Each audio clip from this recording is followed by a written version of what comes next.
The shuttle touched down with a low metallic thud, its steel hull crushing the soft blades of alien grass beneath.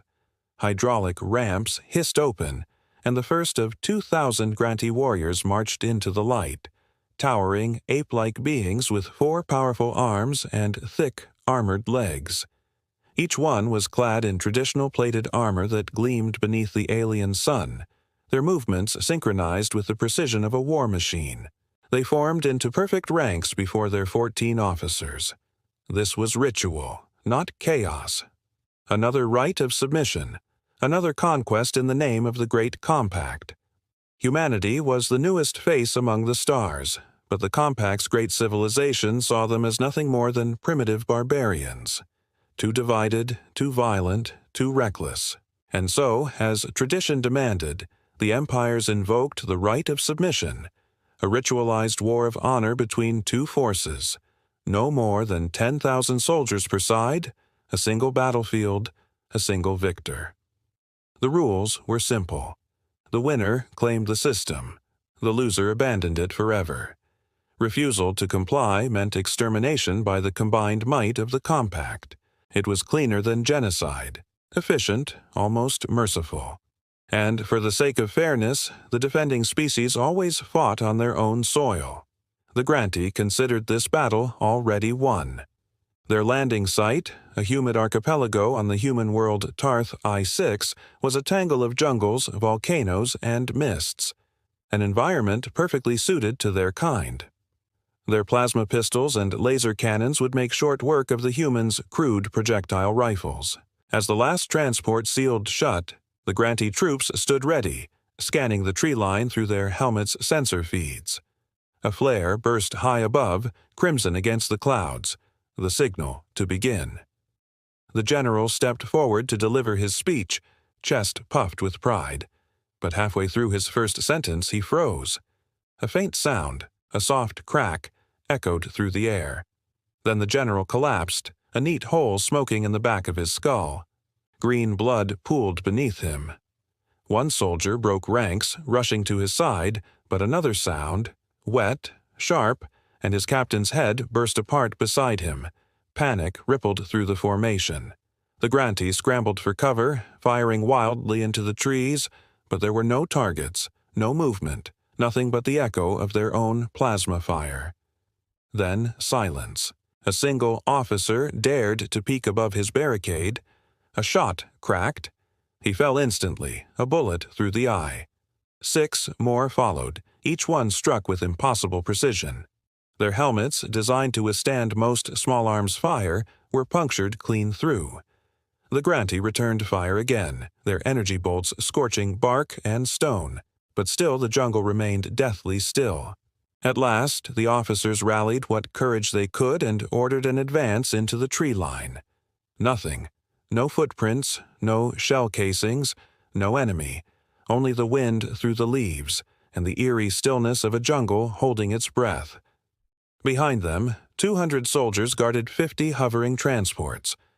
Retreat meant defeat, but defeat could be survived. Then came the first explosion, a thunderous impact in the distance, and one of the transports vanished in a ball of flame. The shockwave hurled armored troops through the air like toys. Seconds later, another transport was hit, its engine torn clean off. It spun out of control, crashing into 2 more ships and reducing them to twisted wrecks. The guards broke formation, shouting over one another as more explosions lit the horizon. Another strike. Another fireball. One transport fell straight onto a screaming officer, crushing him mid-order. From the mountains above came a storm of detonations, rolling thunder echoing through the valley. The 200 soldiers sent to clear the ridge now fired blindly into the trees, their fear feeding the chaos. The battle had barely begun, and already the jungle of Tarth Y6 had become their tomb. Explosions erupted without warning. The mountainside lit up in a storm of fire and smoke as hidden charges detonated in unison. Limbs and armor fragments flew through the air, chaos swallowing formation. The Granty were now under assault from 2 sides. One shell slammed straight into a transport's cockpit, killing the pilot instantly. The ship plummeted, smashing into the ground and crushing 6 soldiers beneath its flaming wreckage. By the time any officer gathered his senses enough to shout an order, the mountain detachment was gone. Vaporized, scattered, or dying. Of the 50 transports that had landed, only 13 remained in the sky. "Retreat!" someone bellowed, and the survivors obeyed without hesitation. But the jungle had other plans. As the transports rose, trails of smoke streaked from the mountains. First 5, then 8, then 10, homing missiles screaming through the air. One by one, the ships exploded, filling the sky with burning debris. None escaped. The Granti were stranded. 2,000 soldiers on alien soil, trapped, hunted, and surrounded by an unseen enemy. They regrouped in grim silence, convinced that the mountains themselves were rigged with traps. The only path left was the road, winding through the jungle toward higher ground. The officers ordered a staggered formation, spacing their ranks to avoid clustered casualties. Even with 300 already dead, the army still marched with grim resolve. 400 troops advanced across a narrow bridge spanning a roaring river, mist rising from the churning waters below. They were halfway across when simultaneous explosions tore through both ends. The bridge collapsed in thunderous violence. Screams echoed as entire squads plunged into the rapids below, their armor dragging them beneath the waves. Those who clung to the remaining structure tried to regroup, only for more explosions to rip through the bridge. Another officer fell, vaporized by a direct hit that showered his men in blood and bone. Then came 2 more detonations, the final insult. The bridge shattered completely, sending the last of the trapped soldiers into the raging current. None survived. When the smoke cleared, only 4 of the original 14 officers remained. The once proud army of 2,000 now numbered barely 1,300. But the survivors pressed on. 200 troops advanced south, stumbling upon what looked like an industrial outpost, a logging depot or storage yard. Movement flickered in the shadows. Thinking they'd finally cornered their attackers, the soldiers charged, weapons blazing, plasma fire scorching the walls. Silence followed. At the yard, center, stood a strange idol, a crude effigy of an ape-like creature sitting atop a metal crate, clanging 2 circular discs together. A toy, primitive and absurd. One soldier, curious, lifted it by a string. The toy screamed, a shrill, mechanical shriek. Then a click. The soldier's eyes widened. Beneath the idol, beneath the crate, explosives. The world erupted. The entire yard vanished in a storm of detonations. Demolition charges, buried across the compound, went off in perfect sequence. The ground split, fire swallowed metal, and what few Granti remained staggered from the wreckage only to be cut down by unseen snipers. 200 gone. Instantly. Now only 3 officers remained.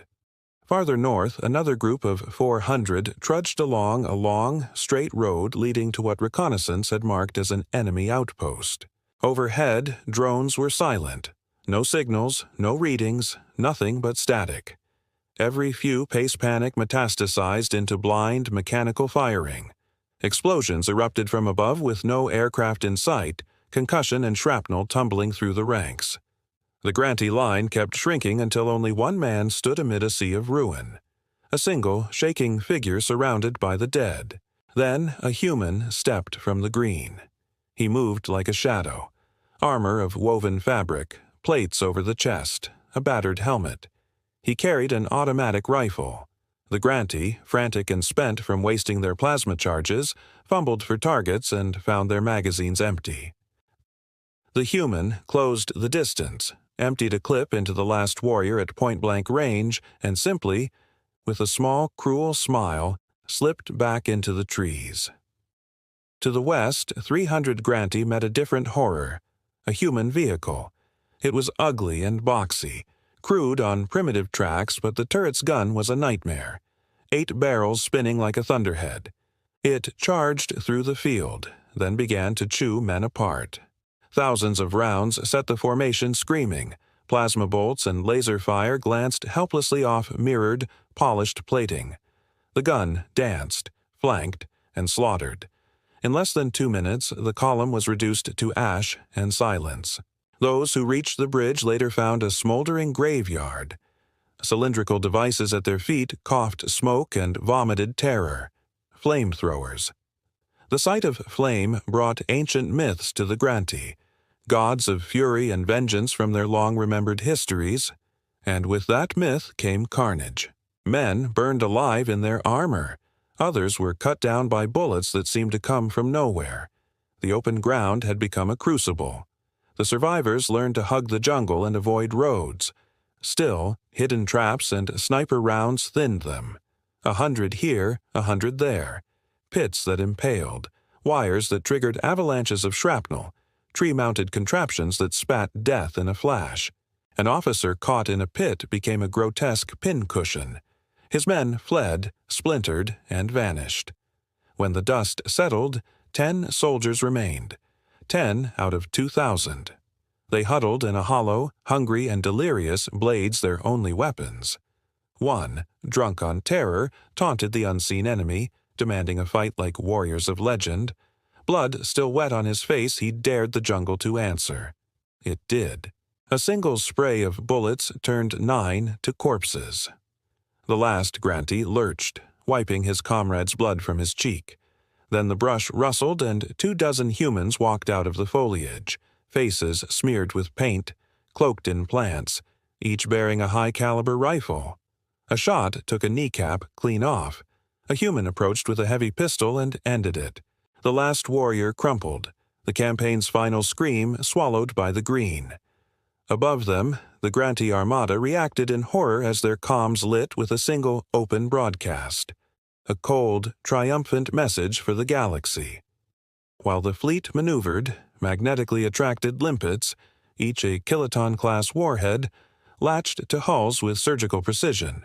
100 detonations, 100 supernovae of metal and flame, shredded flagship and cruiser alike into slag and vapor. The Armada was gone save for a crippled frigate that limped away, left alive inexplicably as a witness. The recording of that day propagated through the compact. The sight of human tactics, the silent hunters in the jungle, the armored box that devoured columns, the magnetic mines that turned a proud fleet into nothing, reverberated like a verdict. Rites of submission against humanity were forbidden. The compact forbade reprisals and branded traitors who suggested them. Armadas that later tried to avenge the Grantee were never heard from again. On Tarth I-6, the jungle closed over the graves. The island kept its secrets. The scorched earth, the crushed transports, the small, smiling human who vanished into green and left a legend in his wake. The war had been a ritual once. Neat, sanctioned, and efficient. On that day, it became a lesson writ in fire. Never underestimate a species that fights like ghosts, and never mistake familiar weapons for victory. A Grantee soldier would crumple, a bullet through the skull or chest. The rest fired blindly into the tree line. The jungle answered with silence, then sudden, precise bursts of automatic fire that shredded their ranks before vanishing again. Step by step, they were whittled down. Men sent into the foliage never returned. The survivors began to march like ghosts, every rustle of leaves a potential death sentence. Fear seeped through even their hardened discipline. The officer in charge staggered into the open, shouting orders to hold formation. But before he could finish his command, his head burst apart in a crimson spray. The jungle had claimed another,